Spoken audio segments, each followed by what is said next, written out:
everyone, welcome back to my channel. I'm Hetal and today we are going to explore the beautiful chapter from First Flight, Class 10 English, A Baker from Goa by Lucio Rodriguez. By the end of this video, you will know the story, understand its cultural importance and also learn the questions that can help you score better in your exam. The chapter begins with the narrator remembering the good old Portuguese days. The elders in Goa nostalgically remember the Portuguese and especially their famous loaves of bread.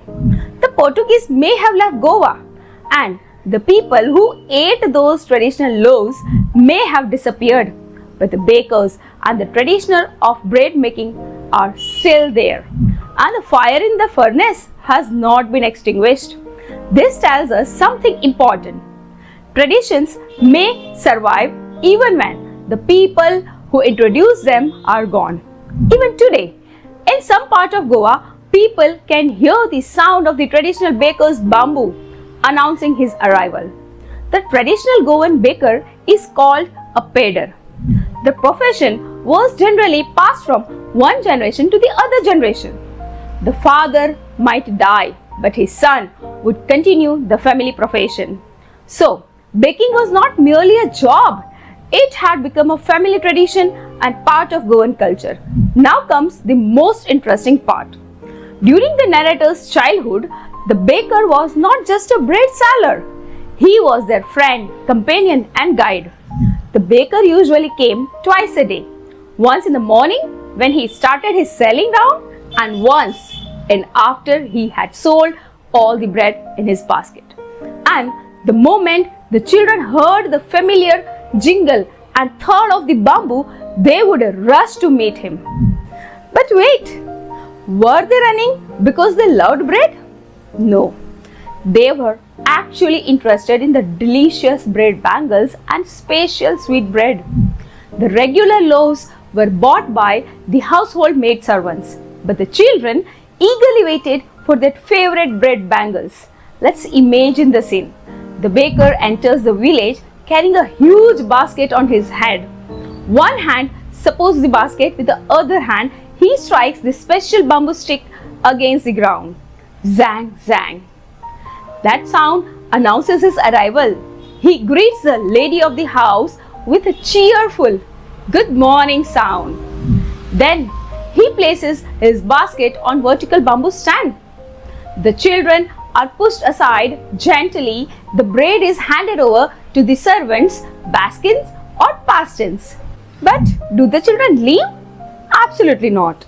They climb on a bench or parapet.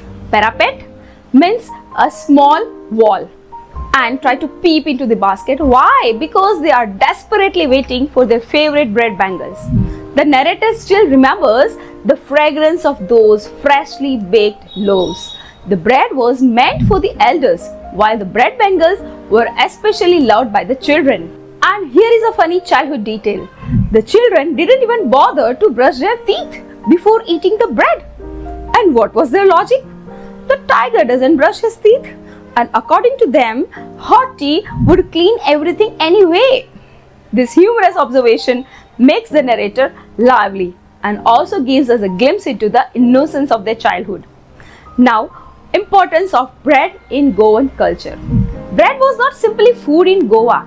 It was an essential part of their social and cultural life. For example, during the daughter's engagement, sandwiches were prepared. Cakes and bolinhas were essential during Christmas and festivals. The sweet bread called bol was very important as a marriage gift. So without bread, celebrations seemed incomplete. This shows that the baker had an important and respected place in Goan society. The traditional baker had a peculiar dress called the kabai. It was a long single-piece frock that reached up to the knees. Later, bakers wore shirts and trousers that were shorter than full-length trousers but longer than half pants. Even today, a person wearing trousers reaching just below the knees might jokingly be told, "You are dressed like a pedder." Was baking a profitable profession? Yes. The chapter tells us that baking was a profitable profession in those days. The baker usually collected the payment at the end of the month. The monthly accounts were written with a pencil on the walls. And because baking was profitable, the baker and his family were prosperous. They never seemed to starve. In fact, their healthy and plump physique was considered evidence of their prosperity. This is why, even today, someone with a large rounded physique may humorously be compared to a baker. So, what is this chapter really about? It is not simply about a baker selling bread.